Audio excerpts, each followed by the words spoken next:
Good morning, ladies and gentlemen. I'm Meadsy69. Welcome back to channel. Today we're going to be looking at the T110E5. I recently did a M1A3 video, which is a great tier 9, and we are here with the E5. It is a fantastic tier 10 tank.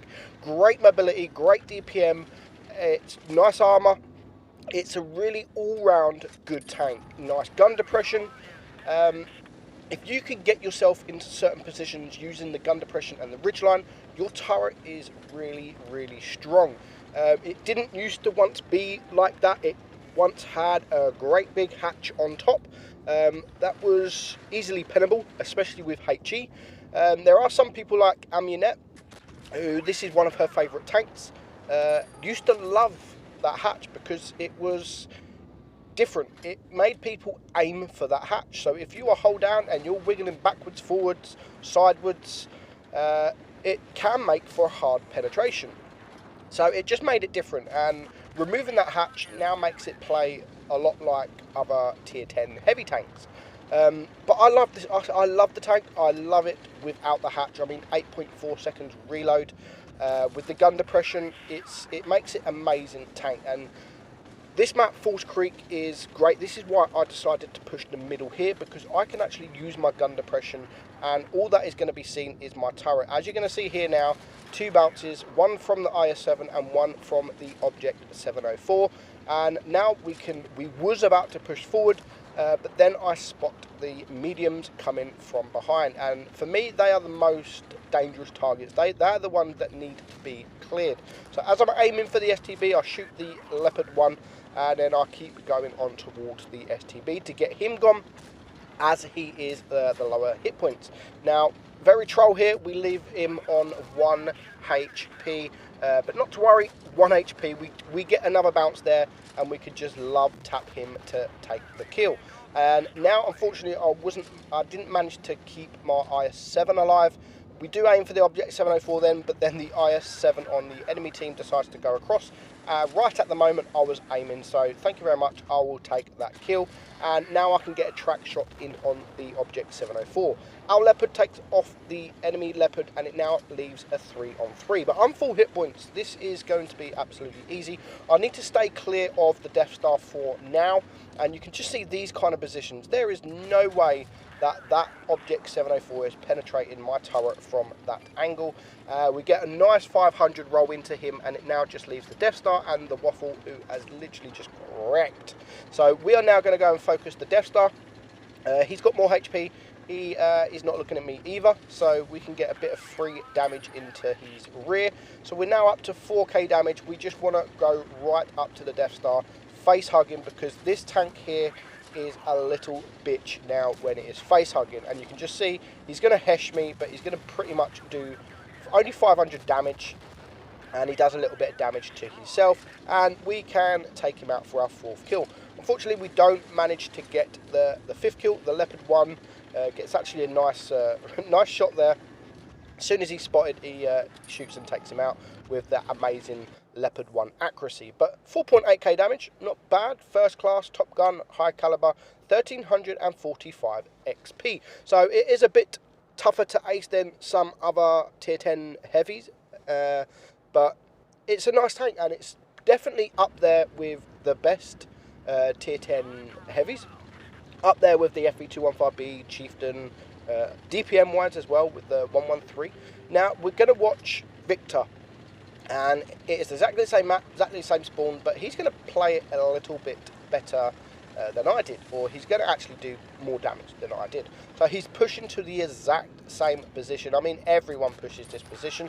Gets a nice troll bounce there from the KPF, and what he's going to do is now he's going to rush down. He does take a shot rushing down from the TD, but taking that shot, they managed to take out the KPF. So 1 tank down, and he's going to now push to the exact same position that I was in.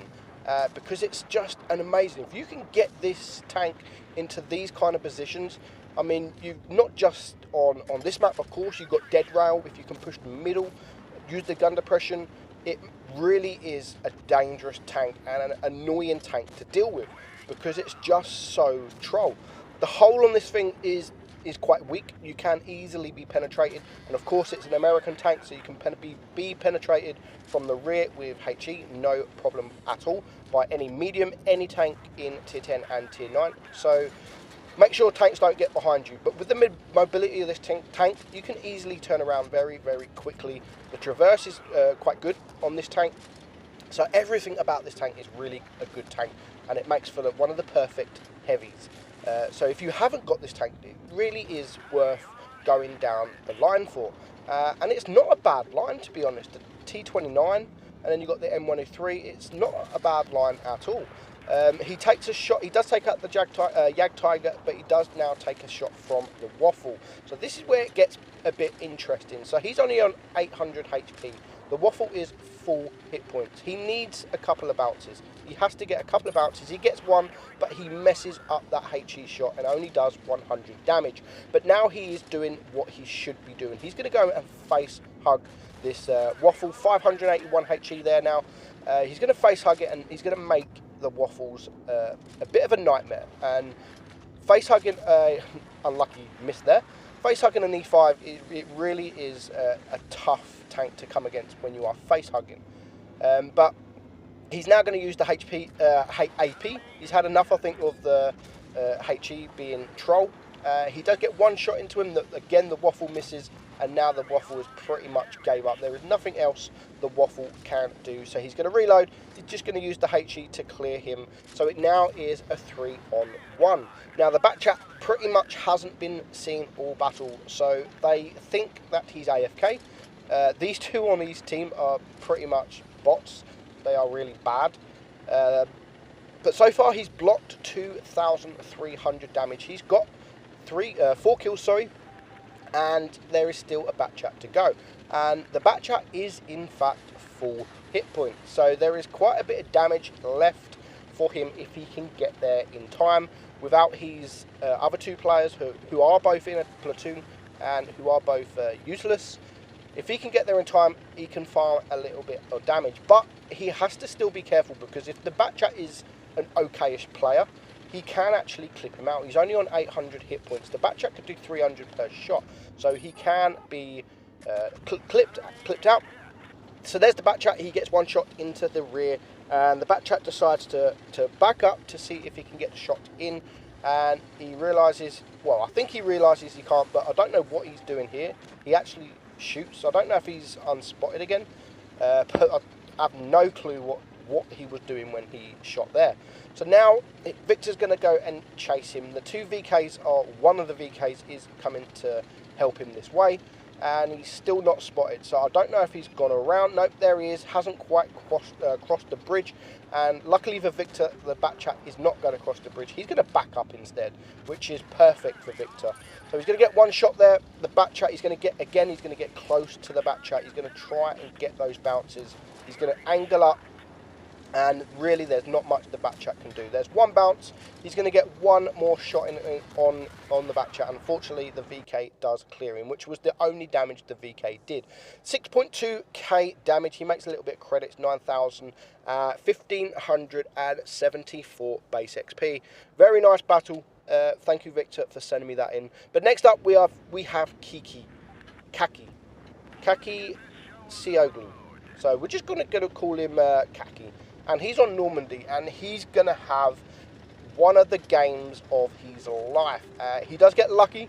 He does make a few mistakes on the way. Maybe not mistakes, but things that I would have done different. But it all pays off in the end. So he's going to go and push middle. And again, maps like this with all ridges is perfect for this tank. And he's going to get right up to this ridge. He's going to use the gun depression. He's going to blind shot there. Don't think that actually hits anyone. But he's going to have the game of his life, and in a minute the team are going to be spotted. So first up, the pattern there gets a nice shot in on the pattern. The Motion is on his way to Kaki, and there is quite a few other tanks that have been spotted. So the T30 there is, again, I have no idea what this T30 was thinking or what he was even doing.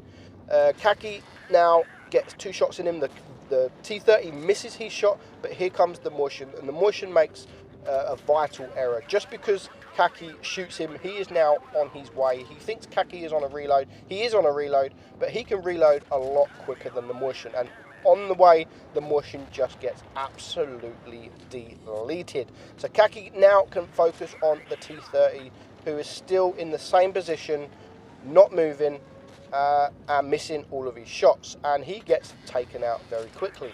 So it's now 1 kill for Kaki, 2 tanks down. And this is where he makes, not just yet, but he's going to get a nice HE roll there in on the back chat. The E4 gets taken out, so it's now 6 against 5.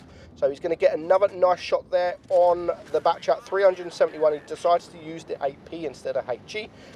This is where the ST1, he just misses that shot on the T57, but the ST1 is dealing with the E75. So Kaki's going to come up and he's going to get a shot in on the Conway, but to do that he had to actually go over the ridge.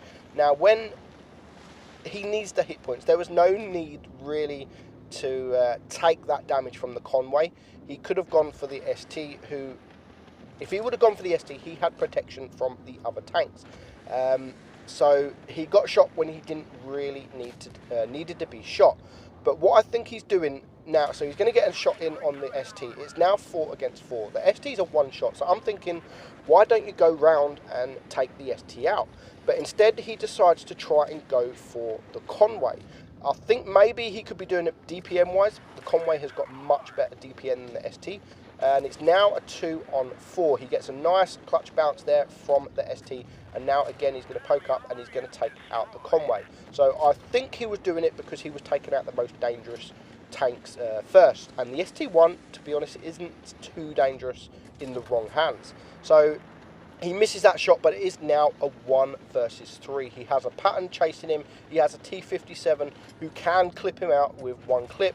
And he now just takes out the ST. So now he needs bounces. He needs something special. He doesn't bounce the first shot.